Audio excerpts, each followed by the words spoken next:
if we confess with our mouth that Jesus Christ is Lord, you will be saved. Kung isulti mo, Lord, ikaw ang Diyos ng Ginoo. Pinaagi ka mo, Lord, maluwas.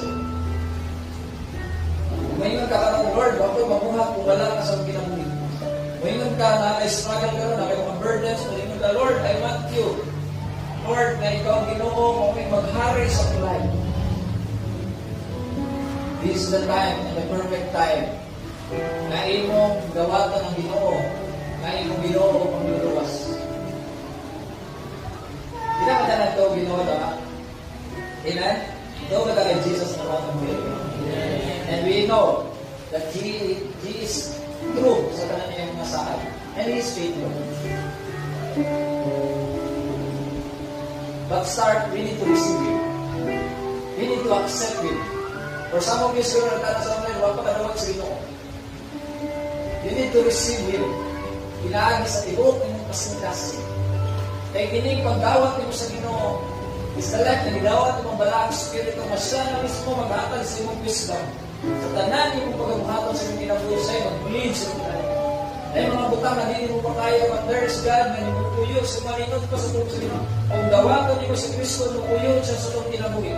Kung bisag asa pa ka maabot, di ka mabalaka kaya nasayag ka na ay Diyos na naguban sa tulong sa Ginoo. Kung ikaw man lang, or sa mga iwa pa na daw, just follow this prayer. Sundugan ka lang yung pag-apo na hingin ka sa Lord. Wala po yung makabuhat kung wala ka sa kinabuhi. Kung gusto ka pa, dawaton ka, Ginoo, naluluwas. Kung you know, hindi lang sa mga tabang sa mga daily life. It is securing your salvation today. Na bisag kung sa may mahitabo sa kalibutan, ngunit man kapatay, kamalota, kalumas na may atong pangalan, isulat sa Ginoo, sa libro sa iyong kinabuhi. Yes, hell is real. But one thing I'm sure, heaven is real. And heaven is those who receive our Lord Jesus Christ as our Lord and Savior. Amen. Ikaw ito na sa Ephesians chapter 2, verse 8 to 9. For by grace you will be saved, not by your works, so that no one will boast it. So, pinaagi sa grasya sa Ginoo, pinaagi sa itong pagtuo, kita na luwas, dili sa itong binuhatan, para bisag usa, walay maghilakbo. It's the same thing po. God refuses the proud and give grace to the humble. Kung may nagkakaroon, Lord, dili na mo kawaya, luwaso na ako magalingon. Lord, dili na mo kaya, luwaso na ako magalingon ako pamilya. That's why, Lord, ako i-surrender ang akong pinabuhi niya kanino.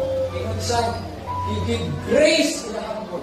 And to those who humble themselves to the Lord, God will lift you.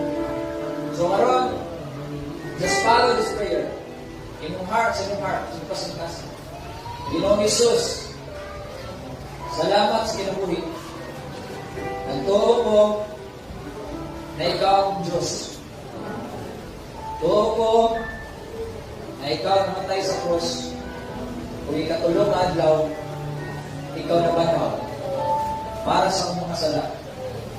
Kung sugod ka ng Ginoo, ako pang ginadawat na akong Diyos kung panluluwas. Kung sugod ka ng Ginoo, dili na ako hinukman ang pagihatagan kong kaluwasan.